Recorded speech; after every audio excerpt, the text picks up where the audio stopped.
Hi everyone, bonjour tout le monde, and welcome to the Sparks Talks webinar series, all part of the latest Spark campaign, brought to you by the Girls Action Foundation. I am Elvira Trulia, the Communications Coordinator and Web Producer for Girls Action Foundation, and in a couple of minutes I'll be introducing you to Pina Marra, who will be talking about networking today. So, comme décrit, comme annoncé dans la description du webinaire, la présentation aujourd'hui va se dérouler en anglais, mais la période des questions va être bilingue, en anglais et français. So I'm very happy to see some familiar faces joining us for today's webinar. For those of you returning, welcome back to Sparks Talks. And for those of you who are new to this webinar series, I wanted to briefly introduce you to the Girls Action Foundation before introducing you to Pina Marra. So very quickly, Girls Action Foundation is a national nonprofit that works to empower girls. We're based in Montreal, where we run local girl programs, and we work with some 250 partners across the country who run their own girls programs. We also provide leadership training, organize networking events, and organize other activities that connect girls and young women. In terms of impact, nationally we reach around 60,000 girls and young women and who are located in remote, marginalized, and urban communities, including the North. So as I mentioned at the very beginning, today's webinar series is presented as part of the latest Spark, a campaign that showcases women role models across the country. And the role models, or what we call Sparks, are involved in the campaign in different ways, as you see on your screens at the moment. And that includes as webinar presenters. So in fact, Pina Marra is one of the Sparks in latest Sparks. So just before introducing you to Pina, I wanted to show you today's agenda and go over some of the interactive components of the webinar presentation, so to help facilitate the process. So on the left-hand side of your screens, you should see a series of panels, and you'll see one panel or window titled Q&A. This is where you can ask questions and interact with Pina and myself during the webinar. If you have a question or comment during the presentation, please type it into the Q&A box, hit enter, and it will appear on the screen. It will be actually visible to everyone by default. So if you'd prefer to submit a question privately, please select the name of the person that you'd like to send a message to, for example, Elvira, instead of clicking all participants, and the question will come only to me. So after Pina speaks, we'll be opening up the Q&A session, and as the moderator of the session, I'll be keeping track of everything that has been asked in the Q&A box and direct those questions to Pina during the session. So actually, please send your questions along to me. I would like to let you know that today's webinar is being recorded, including the question period, and it will be posted online in the next few days, and I'll make sure to send everyone a link to the recording. Covered, I'd like to now introduce, give a short introduction to Pina. And so Pina Marra is a chartered accountant with more than 8 years' experience in the financial sector. For the last 2 years, she has been working at Desjardins Group as a senior advisor in accounting policies. Aside from her professional work, Pina Marra was president of the McGill Women's Alumni Association, where she organized activities and conferences for McGill graduates. She's currently on the board of directors for the Montreal Symphony Orchestra Young Ambassadors Committee, as well as 2 Montreal Chartered Accountant Associations. Pina was also past mentor for the Montreal Big Brothers and Big Sisters Foundation. So I wanted to give you an idea, or right before passing things on to Pina, I also wanted to ask you to tell us a little bit about yourselves. And I'm going to be opening up what we call a poll, and you'll have a series of questions appearing on your screen. If you could just take a couple of minutes to answer those questions, to give us an idea of who's in this virtual room, and you can do that while Pina introduces herself. So, and she begins her presentation. So, welcome, Pina, to today's webinar. Thank you, Elvira. Thank you. Thank you, everybody, for attending this webinar today, the networking, the do's and the don'ts. I was asked to do a webinar I was thinking of a subject that I thought was very important for young girls and in order to develop personally or professionally. And I thought of networking. Actually, when I was in the president of the Women Alumni Association, I did conferences with past CEOs or present CEOs of companies. And when I would come and do presentations on their success story, the key success factor of their career was networking, because I'd always say, if you know you're the best in something and you're the only one who knows that, well, what good could it bring to you? It's where networking plays an important role, whether in your career or for your personal goals. And I'm delighted today to make this webinar for you in order to optimize your networking skills. And we shall continue. We shall start. So as we could see, this is the next page, the agenda. I'll start by telling what is networking. Why should you network? How to optimize your networking skills? Time to network, the do's and the don'ts, and I'll conclude this presentation. What is networking? So if we read the definition here, networking is a common synonym for developing and maintaining contacts and personal connections with a variety of people who might be helpful to you in your career. So basically, network is the process of meeting people, building relationship, learning from them, and eventually potentially working with them, whether on a project, for work, an association, for a foundation. It's out there, meeting people, and people that you don't necessarily meet on your day-to-day basis, but can help you in some way, whether personally or professionally. For me, networking is not only going to cocktails, it's also getting involved. By getting involved, you meet people, you're networking, you're building your network. And that's why the first page of my presentation is a map of because by networking, it's not just locally. It could bring you to traveling. It could bring you to have connections in China. I met recently somebody here in Montreal who is in liaison with China and Montreal, and he inviting me to conferences, and it is quite interesting how networking could develop so many streams in your life. So this is what networking is all about. Why should you network? Well, networking will help you attain your personal goals, as I was telling you. Let's say I give an example for myself. I'm presently involved in a private club for my own pleasure. I enjoy going to this club because they have conferences and different types of events. And by meeting people and talking about my passions, they discover I love fashion. So, well, why don't you organize a fashion event?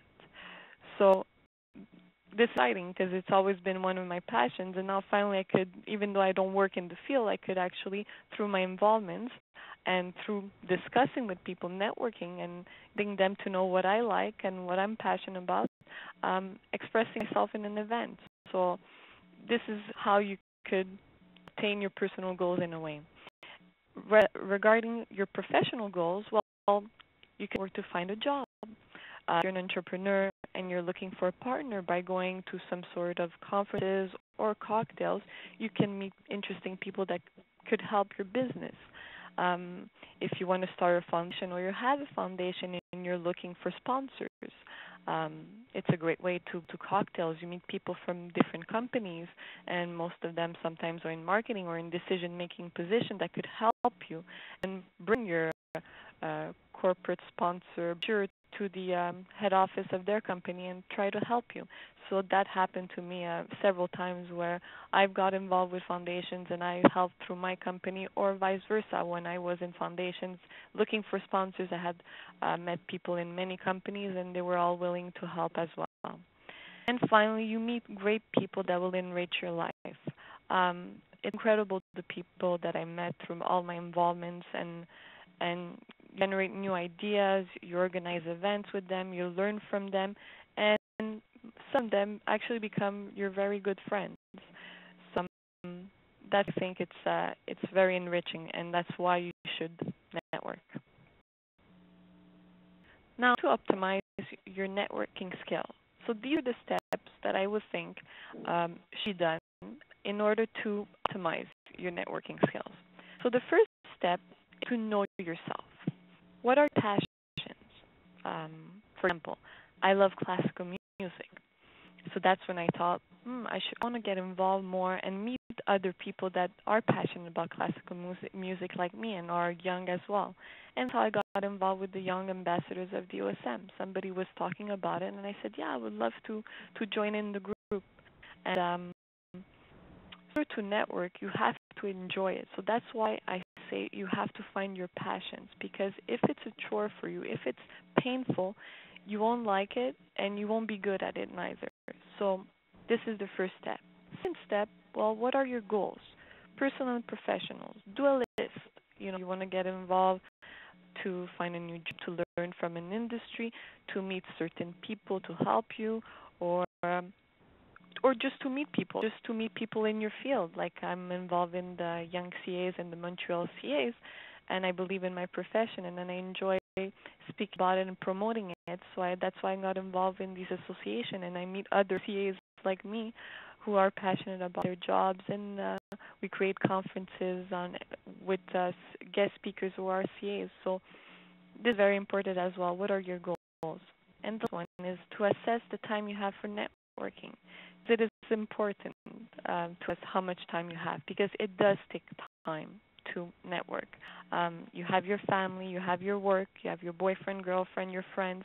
In order to truly enjoy it, you need to find a balance with all of these elements, and networking has to be part of this balancing act.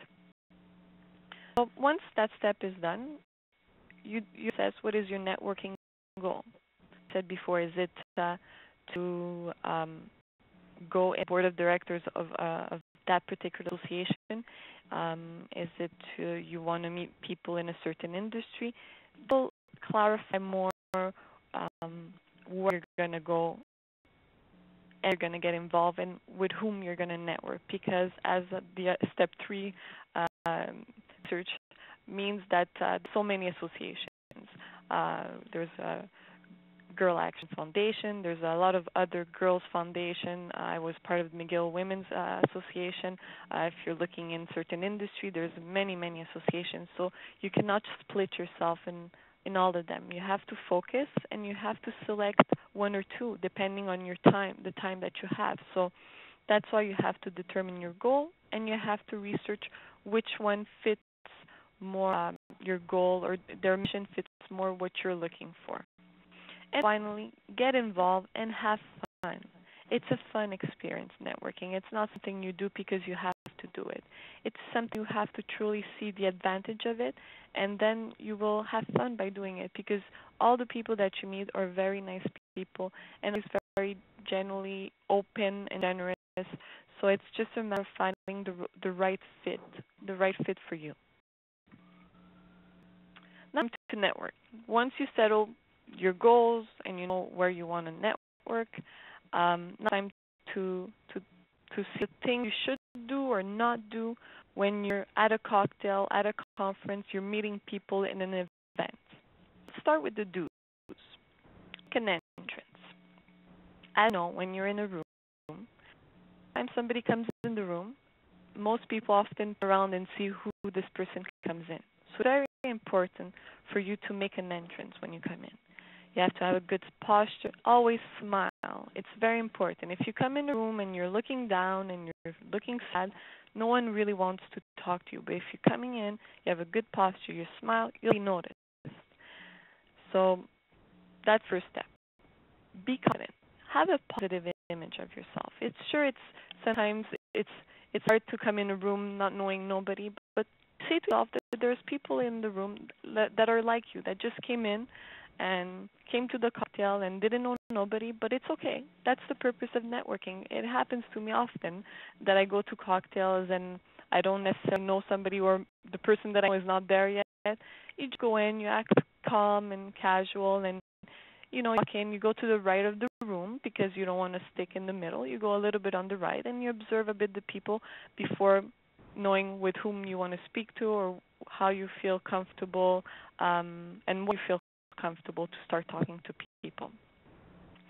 So you spotted, let's say, a little group of two people, person is alone.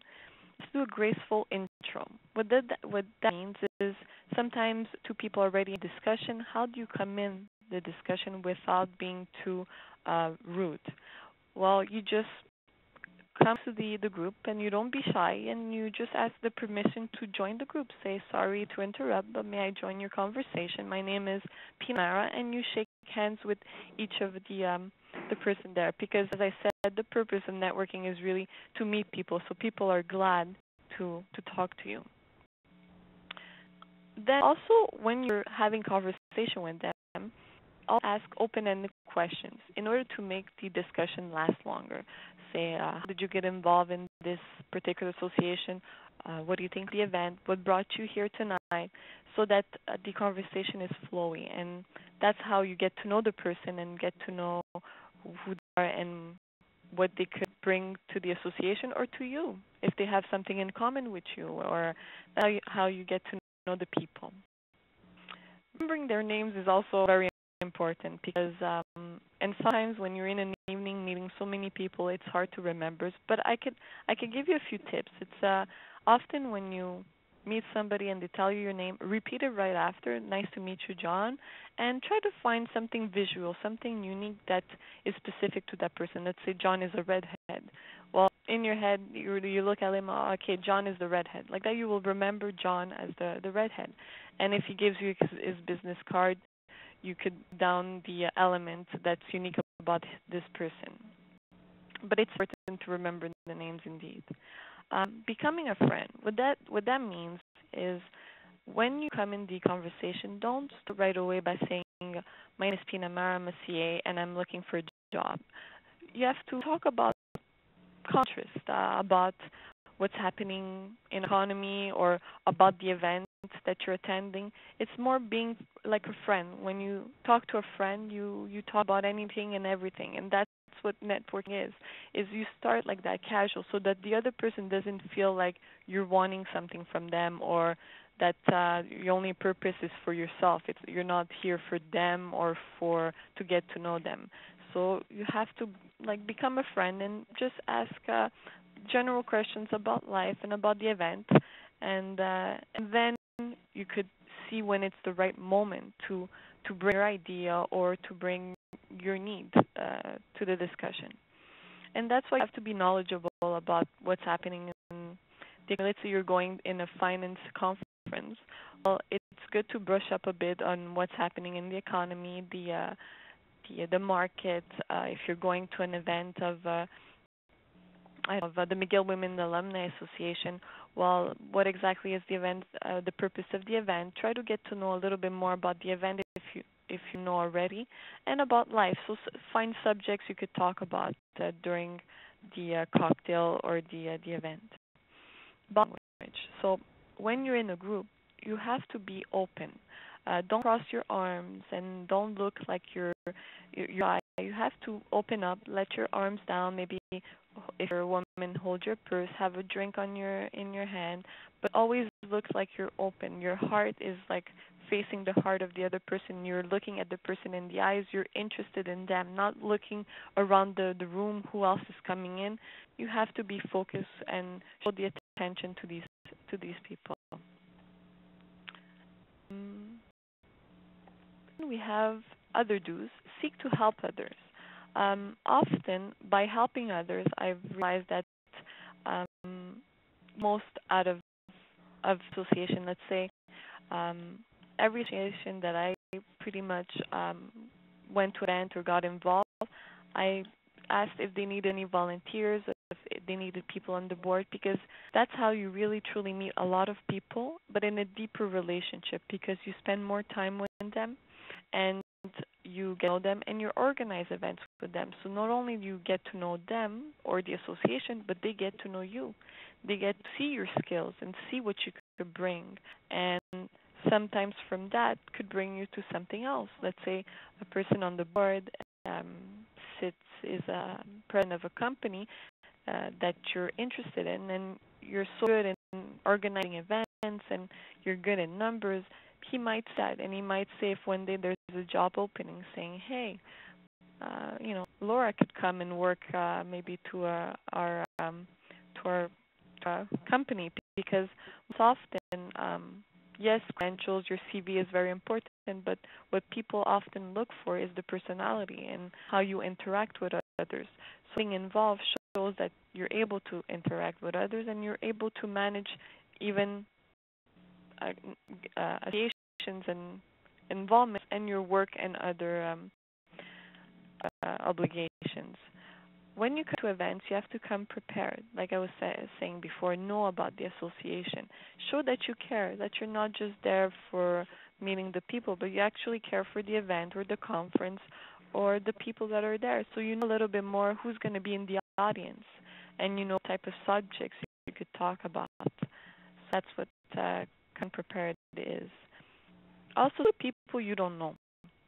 It's easier to sit with your friends, but that's like we were saying at the beginning, go speak to people you don't know. Well, sit with people you don't know, and by sitting with them, that's how you get to know new people. And to not be shy, even if your friends are there, you could leave them for 5 minutes and just go around and see if somebody's alone and sit with them. Sure. Often, a lot of cocktails, events have one or two drinks, or sometimes it's even open bar. Hold your liquor. This is not the place to drink up. It's like you have to treat it also sometimes like it's work. You're there to mingle, to speak with people, to get your word out, to learn from them. So take a drink, but you have to be moderate and not get drunk in an evening. As we know, everybody's always watching you. You always have to know that people are watching you. So do not spend time drinking, neither eating. Same thing. You could either eat a little bit if you're hungry and you want to balance out the alcohol that you're drinking, but while eating or drinking, this is something, it's more to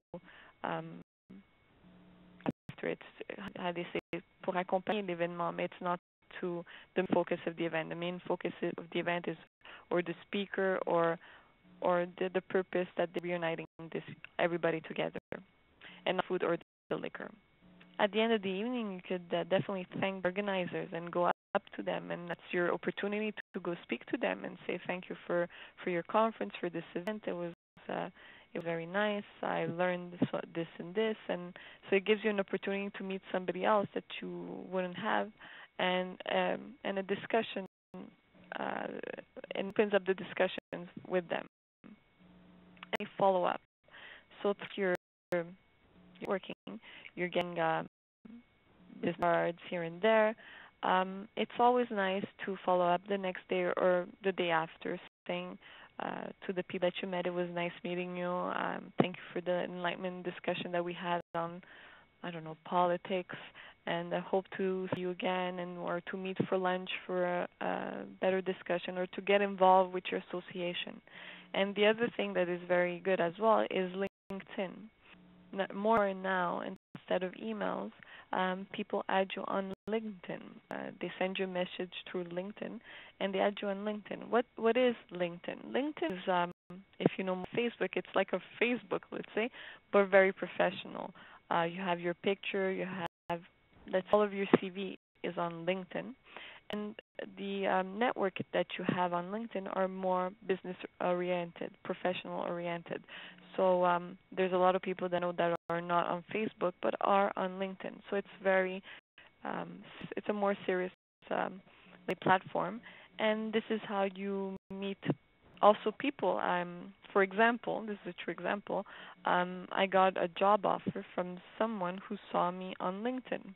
So it's you never know who's scanning through your contacts and looking at your CV and saying, oh, this person looks very interesting, and they already know, let's say, the other person who's connected to you and says, oh yes, Pina is a great worker, and I totally recommend her. So LinkedIn is something you should definitely, if you're not on LinkedIn, go on LinkedIn and make yourself an account and start adding people that you know. It's the same purpose as Facebook, but it's really more professional related.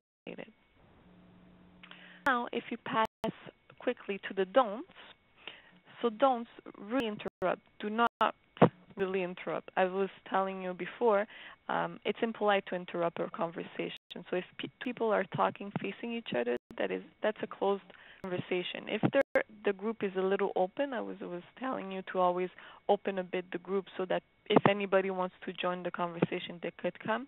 Then you go politely and introduce yourself, but don't just barge in. Hi, hey, I wanted to meet you. My name is Pina. No, you have to do it in a polite way. Don't get too personal. Don't talk about your problems, about your life. Don't ask somebody on a date. When you're networking, it's professional, and it should stay professional. Sure, it could happen that that you meet at an event could become eventually your girlfriend or boyfriend, but that's not the intent of networking. Networking is truly more professional and stay like that. Don't give your business card out to anybody.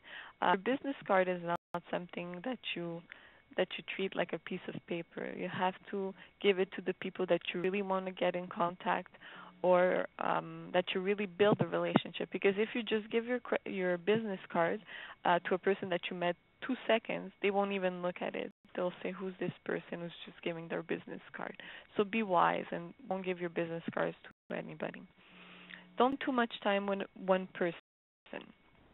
Sometimes happens is you're talking with a person, the person feels very comfortable with you and continues to talk for 5-10 minutes, but you want to meet other people.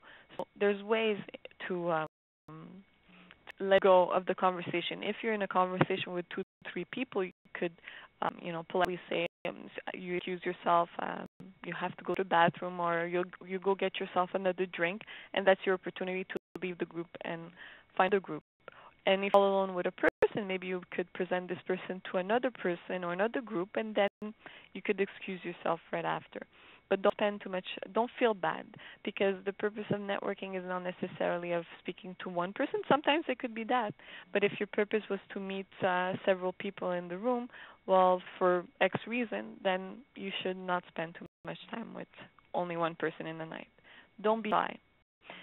I told you, networking is all about meeting people, and everybody is very open. So don't be shy to talk to people. People come even talk to you if you're a little bit shy in some events.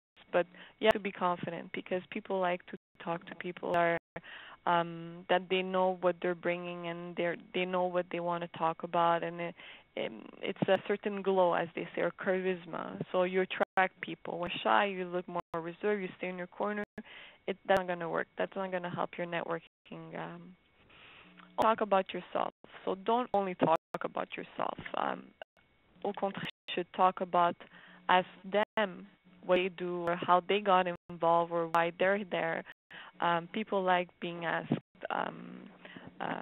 about them. When you talk only about yourself, it looks like you're self-centered and you only think about yourself. So always be more, have a balance, let's say, in the conversation. And do not get cornered. So if conversation and you feel uncomfortable, or it's not the type of conversation you're really looking for, don't feel bad and just excuse yourself and move along with the evening. So these are a few don'ts for the networking. And to finish off, for the conclusion, so networking should not be a chore that you need to do. It's really an enjoyable experience where you meet a lot of great people that will help you to attain your goals, allow you to discover new things, and make new friends. Honestly, with all the network that I did, and I made friends, and it's always a fun experience to meet people in different fields than yours. So I suggest strongly to everybody to network. Like I said, it's not just going to cocktails. It's just get involved with things that with associations, or go to events that you enjoy. You're like opera. They're doing a ball. The Opera of Montreal is holding a ball in March. Go to that ball and you meet people. Networking is, you could do networking anywhere. Anywhere there's people, you can network. So I suggest strongly to go ahead and have fun with networking.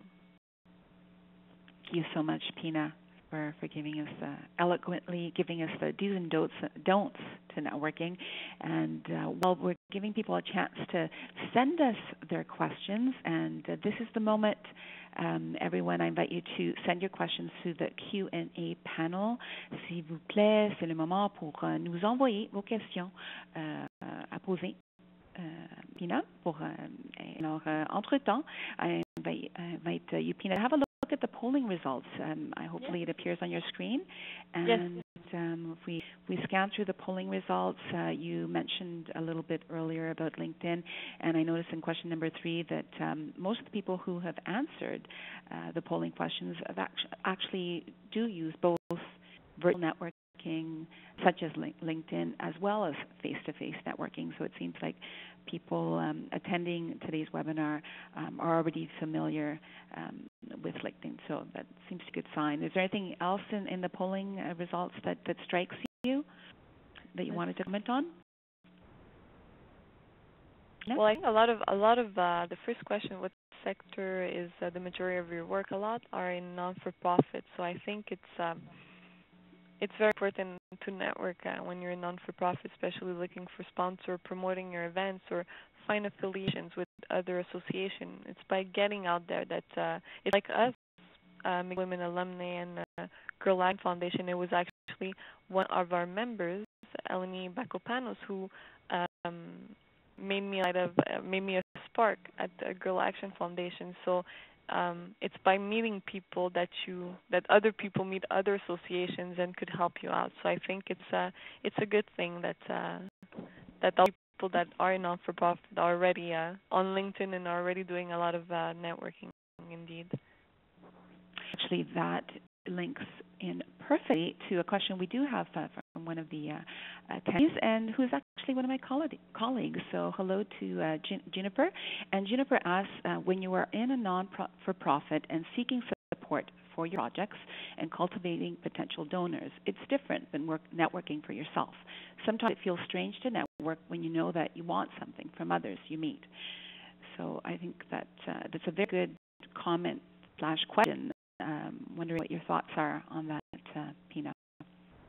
Well, I think it's all in the way how you present your foundation or your association. For sure, if you start off and say you're asking for money or things like that, for sure it's going to be perceived as you're just self-promoting your association. But if you're just talking about it or doing a presentation on your foundation to another association, like we did with Girl Action Foundation, Tatiana came and did a presentation of Girl Action Foundation to the McGill Women Alumni Association. So just by presenting what you do, what your association does, if the people that are interested in helping you, they will come forward. And it's not, you don't even need to go and ask for their help. Regarding money, well, definitely have to seek for organizations that you know are, like, let's say Desjardins, where I work, is an organization that is pro giving money to help kids, to help education, to help foundation. So you know that you could present this project probably to a company like Desjardins, and you might have a very good reception of your project. But I think it's all in the way you present it and say we're doing a nice activity, and how to relate the company to your activity. You always have to feel like the other person is also getting something, right? It's not just you getting money or you getting their prints. They're getting something back. So that's the key, is to show them what you could bring back to them. Very good point. And actually we have a very similar question that came in from Ellie, who asked how to network and not appear and not give off the perception shameless self-promotion or sponsorship phishing. I think you addressed that. Indeed, that's it. You have addressed that. Is it a question also of context? I mean, if you go to a networking event, and most people know that when you go to a networking event, there's a certain goal that everyone has in mind, and so it seems to me that people sort of have a sense of shy to ask certain questions when everyone knows that when you attend a networking event, there's usually a reason why you're there. Depending the event, like I said, let's say we come back to this question. I think I've been in cocktails where some people that were in foundation were a little bit too direct on selling their product, right? They come up to you, hi, my name is so and so, I'm from this foundation, I think we should do something together. I mean, it's about how you do it. I think just it's natural when somebody says, what do you do? And the person just describes their foundation, and like I said, and piques the interest of the other person. It's all in how you bring it up, and even if it's for personal, let's say you go to a networking event and you're seeking to maybe join the board, okay?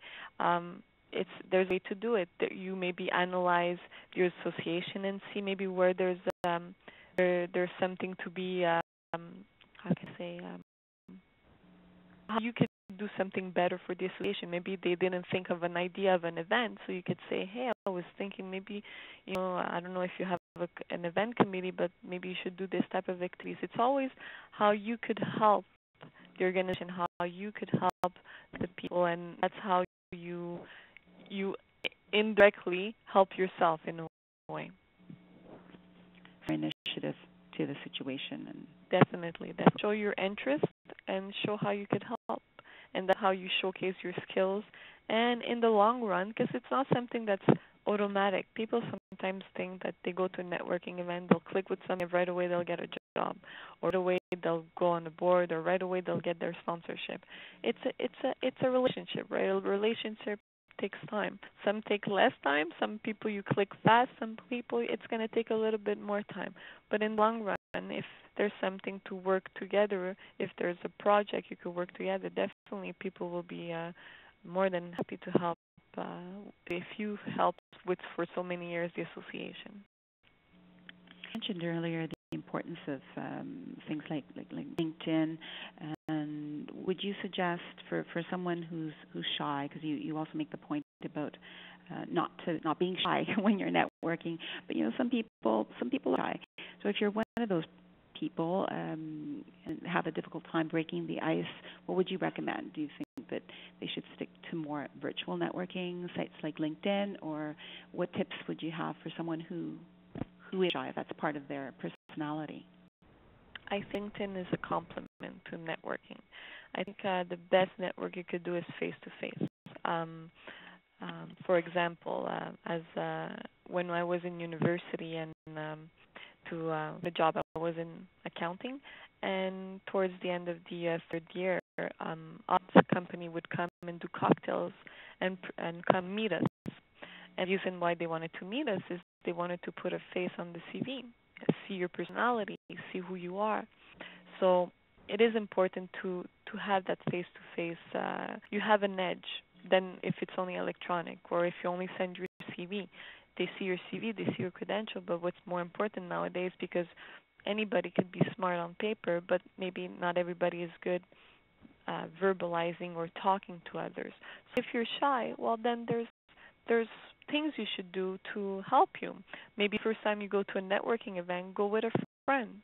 You're not alone, and there's always somebody next to you, but your friend could help you out and help you out talk with other people. I have friends myself that are very shy, and I always say, well, no problem, come with me, and I'll introduce you to people, and you try to strike the conversation. The friend that's a little less shy, strike the conversation, and I think with time, you gain confidence. So personally, when I was younger, I was a very shy person, and I think it's with time that you confidence, and in your head to tell yourself, you have nothing to lose. If you have a nice personality, you're a smart person, and something to talk about, well, who doesn't want to talk to you? So I think there's little tricks like this that you could give yourself, but definitely go with somebody the first couple of times and not go alone. And you feel comfortable, then you could definitely go alone, or know that somebody that you know will be there and talk to somebody. Great advice. And we have a question now from Abigail, and she asks, how to network if you're trying to break into an industry but have limited experience in that area? And so that's her first question. And her second is, do you have any suggestions for networking with more senior staff at firms, especially if you're cold calling? So question, how to network when you're trying to break into an industry that you don't have a lot of experience in. Okay, so the first one and the second one, I think we could answer together. It's all in finding the right events to go to. That's where research comes in. So if there's a field that you're very interested in, that's very limited or only there's not association. I'm sure there's something, a conference. If it's in biology or let's say even in finance, there's not that many association. Well, you find which there are if there are conferences, and most of the time conferences that's going to find the more senior people in companies, because they often go to breakfasts in the morning or luncheons where it's conferences on banking or conferences on some sort of science, like McGill University. If you went to McGill or Concordia, or I should say, often have conferences and receive guest speakers. You could look at the guest speakers, because usually guest speakers are pretty senior people. I know when I was at the McGill Women Alumni, the guest speakers I was receiving are CEOs or the high above. So sometimes when even you get involved in the association and organize the event, you're actually meeting these people and inviting them to your event. So that's also a way. So find the association, research, maybe get involved, create an event, and invite the people you think would be appropriate for the organization and also that would interest you. Or go to conferences that attract more older and senior people, senior staff. Merci, Pina. On a aussi une question de Nathalie. Nathalie, savoir, est-ce qu'il est approprié de remettre plus qu'une autre carte d'affaires, par exemple, une flèche de notre organisation? Est-ce qu'il peut amener plus que la carte d'affaires? Tout dépend des situations et tout dépend de l'intérêt de la personne. Je crois qu'il faut analyser un peu comment l'autre personne elle est réceptive à la discussion que vous avez eue. Donc, bien sûr, la carte d'affaires, c'est toujours très important, mais des fois, sur la carte d'affaires, il y a déjà le site web et tout. Et peut-être vous pouvez proposer et lui dire, si vous voulez un peu plus d'informations, je peux vous envoyer par courrier le site web ou je peux vous donner des pamphlets, mais toujours poser des questions parce que des fois, on ne sait pas exactement l'intérêt de l'autre personne. Donc, il ne faut peut-être pas trop nécessairement. Il faut vraiment s'adapter à comment on sent que l'autre personne elle est réceptive. Donc, commencer avec la carte d'affaires et peut-être mentionner, dire si vous voulez, je peux vous envoyer le site web, je peux vous envoyer peut-être un peu plus d'informations. Et si la personne dit oui, ça serait sympa, peut-être vous pouvez dire regardez, j'ai un pamphlet juste avec moi si ça vous intéresse. Mais des fois, les gens, surtout les hommes, nous les femmes, on a des sacoches, mais les hommes n'ont pas nécessairement de place où mettre leur pamphlet et tout. Donc, c'est peut-être un peu encombrant dans un cocktail, donc peut-être plus l'envoyer par la suite ou attendre que la personne vous le demande. Je trouve que c'est une très bonne question parce que des fois, on a beaucoup de matériel et qu'est-ce qu'on fait avec? Sort of have a related question. Sometimes people get very enthusiastic attending networking events, and you were talking about business cards, when to give them out, when not to give them out, and been in situations where there'll be a networking activity where it's oriented towards the collection of business cards. So you go to one of these events, you collected 30 wonderful business cards. What do you do with them? What do you do now? What's the next step? You contact the people that you truly had a great relationship, because I'm sure that throughout the evening you collected 31 business cards, but you necessarily have common interests or want to build a relationship necessarily with all the 31 people. So definitely I would say contact personally the 5, let's say, or the ones that you actually had a great conversation that evening, saying, like I said, through email, thank you, or it was nice meeting you. I hope that we meet again, maybe in another event, and I think maybe with the 31, you could definitely add them on LinkedIn. That's where LinkedIn comes in, is at least because sometimes business cards you lose them, but on LinkedIn they're all there, right? So once they're connected to you, they're there. So if you need one day their contact information, you would have them. But definitely when you're personalizing something, you should only go for the few great conversations you had and not just everybody, because like we said, 31 cards, let's say in an evening, that's a lot of cards, and I think maybe some people won't even remember you. So I think you should be wise to not email everybody, but just the people that you had really good conversation with. A suggestion to actually add or invite people to LinkedIn, to your Yes. LinkedIn account. We have another question, and Natasha would like to know how networking has helped your career as a CA. How has it helped my career? Well, actually, the job that I have here today was through a headhunter who the gentleman was in the Young CAs. So I think networking, and it's not just, I think, let's say the basis. Networking develops certain skills in you. You know, like we said, you're less shy, you're more open. So I think then in your day-to-day operations, you feel more comfortable with people. So that's one. But secondly, I think with professionally, I think it has helped me in certain ways in this particular way. But I think it's more in my extracurricular activities.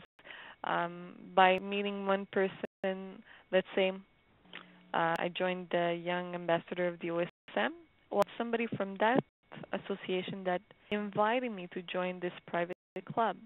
So it's all interconnected. You know, when you have a great relationship with somebody and they start to talk to you and get to know you, then they see your interest.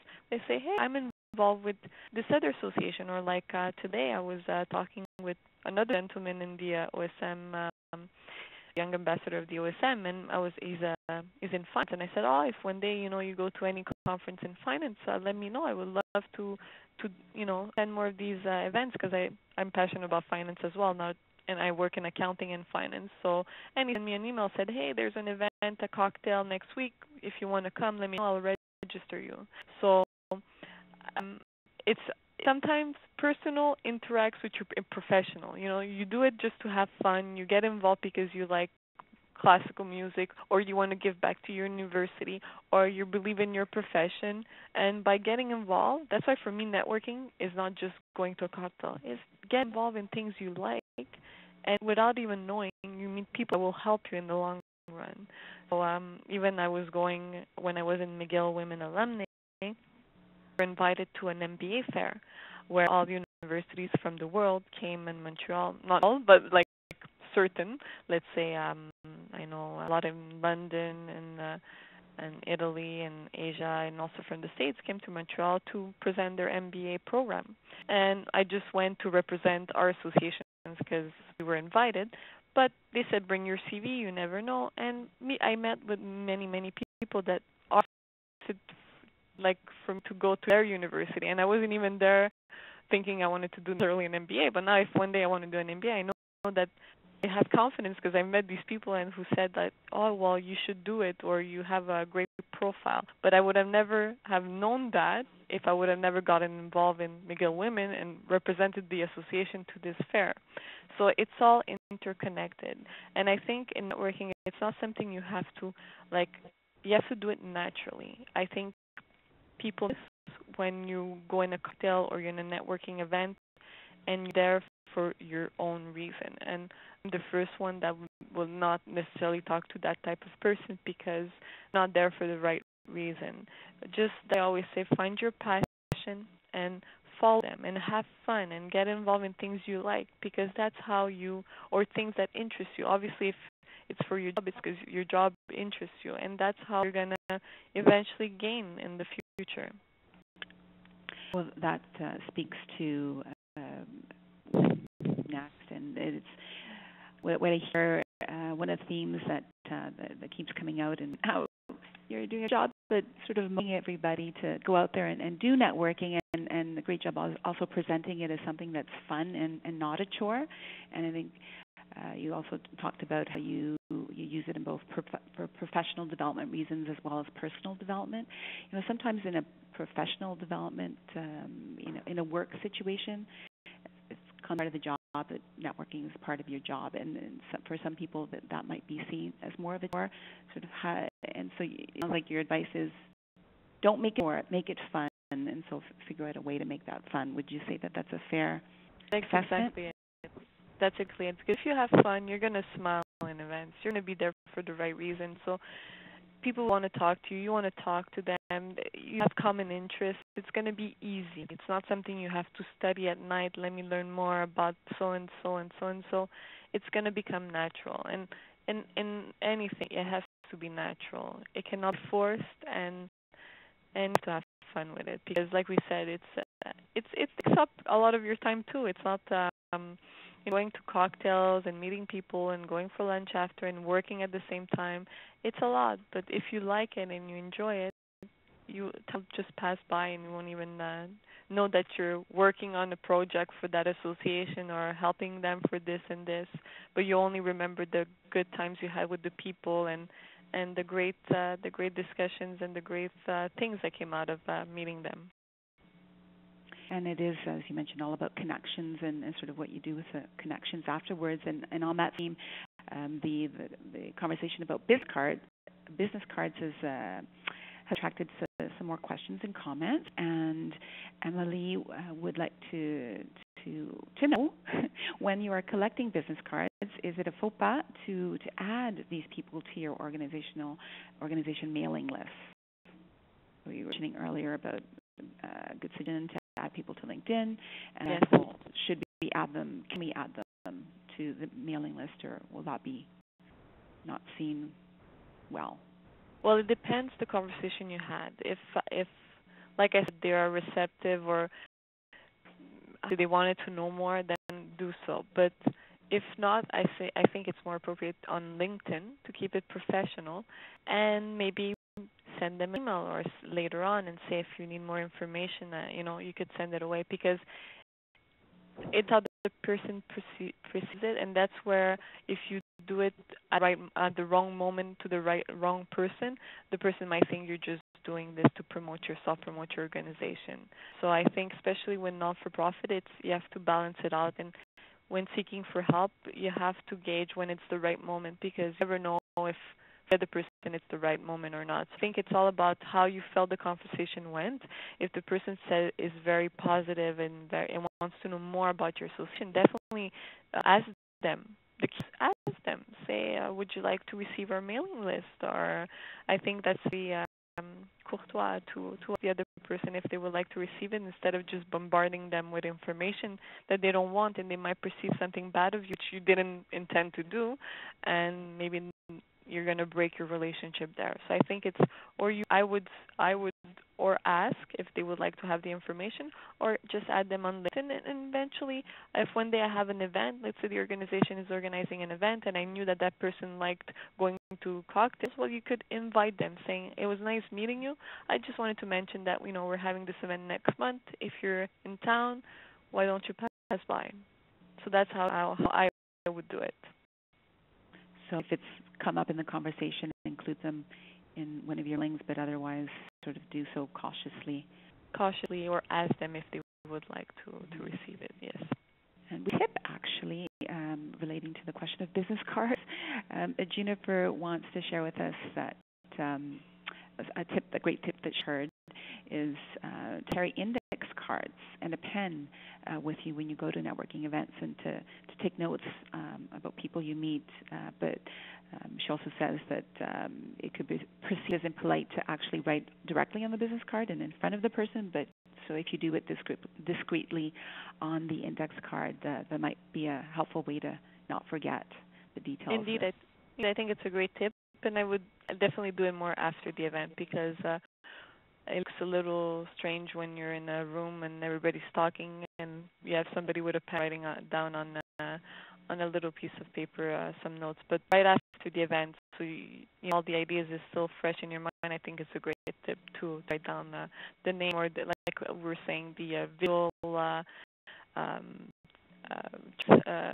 physical trait that makes you remember that person and what they do and what they like. So yes, I think it's a great idea.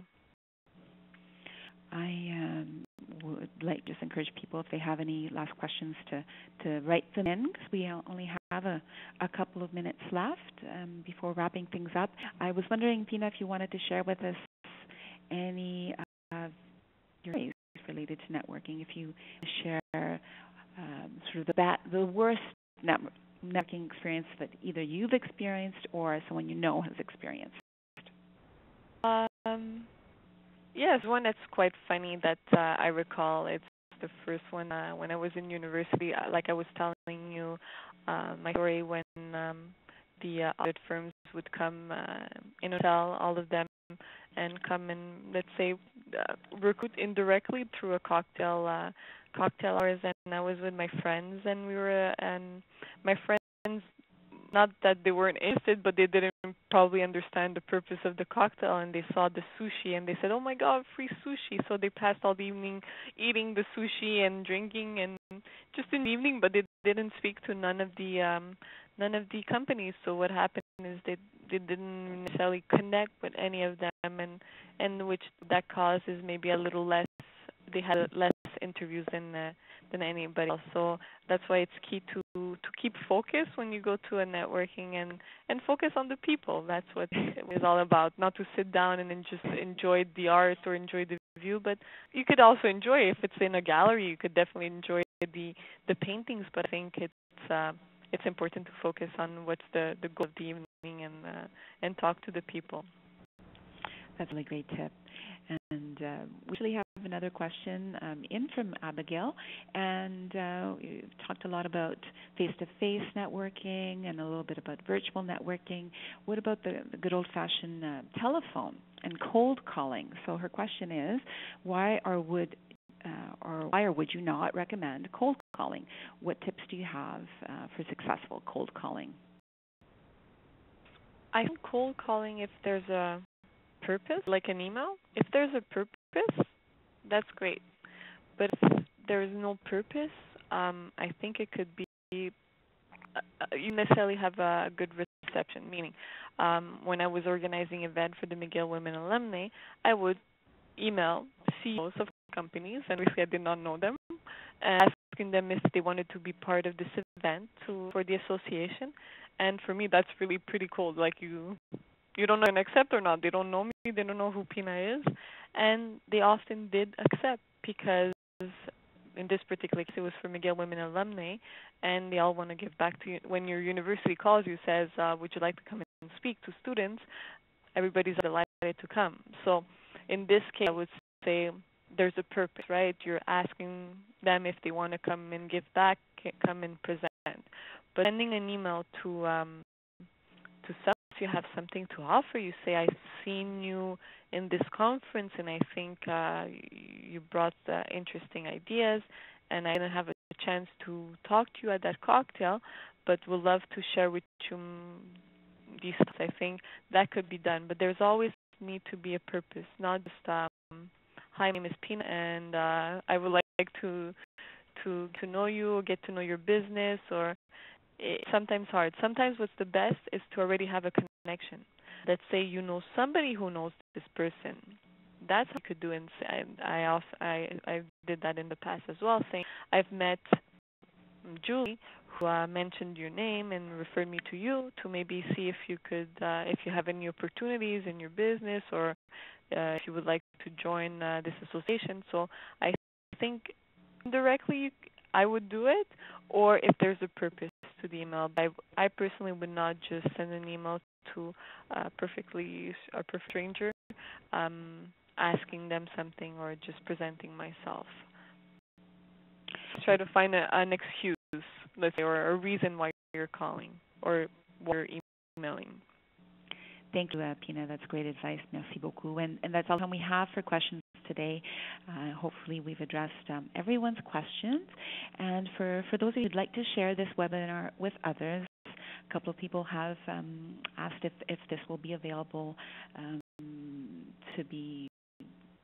this will be made available to people after the webinar today, and it will be. There will be a link to the full presentation and to the question period, and I will be sending that link in the next few days. So please make sure to reference it again yourselves or to share it with others. We'd also like to ask for your feedback on today's presentation. So once you leave this webinar, you'll see a pop-up window appear on your screens, and a very short survey will appear. Please take 30 seconds to fill that out. That's very information for us to be able to continue to develop our webinar series. And as I mentioned at the beginning of the webinar, the particular series is presented as part of the Light a Spark campaign, and I encourage you to go to the Girls Action Foundation website to find out more about the campaign. Just click on the link Light a Spark, and you'll find out more about our webinars, our sparks. As well, you'll have a link to an Honor Your Spark page that explains to you how you can actually honor a spark in your life. There's also links on our website to some public service announcements, short videos about the Light a Spark campaign, as well as some of the great people that we work with through the Girls at the Girls Action Foundation. So I want to give a big thanks to Pina for taking the time out today to present to us all the do's and don'ts about networking and to sharing her experience and her knowledge with us. Thank you so much, Pina. Thank you for receiving me, and I hope that I give you some tips and helped you optimize your networking skills. So good luck to everybody with that.